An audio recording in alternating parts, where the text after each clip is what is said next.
Next checklist, voltage available, but this time is letter D, the field auxiliary boiler.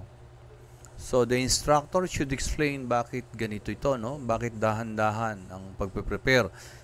Kasi kung bakit dahan-dahan, pag binigla natin kasing pinagawa ito sa mga bata, malilito sila. Kaya ito, dinadahan-dahan natin.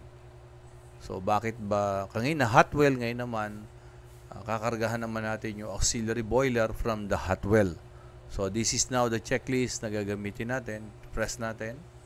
Auxiliary boiler venting valve should be open. Alarm. So buksan daw natin yung venting valve para lumabas yung hangin or yung air. Auxiliary boiler feed Pag valve should be open. Pag nagpeeling tayo, ayan. So buksan natin yung feed valve. Auxiliary boiler feed pump number 1 switch position should be set to on. So on natin tong feed pump.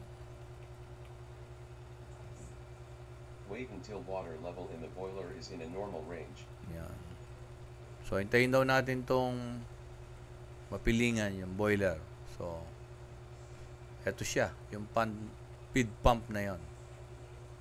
Tapos hinihintay natin tumaas yung laman ng boiler. Yan.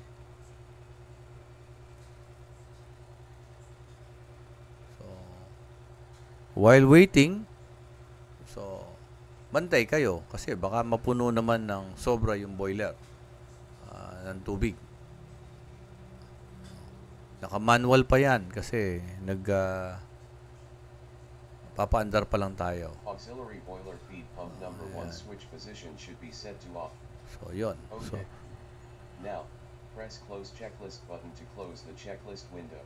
kung matatandaan nyo, ito kanina ginawa natin from refilling tank, kinargahan natin tong hot well. Ngayon naman, from the hot well, kinargahan natin yung boiler using the feed pump number 1.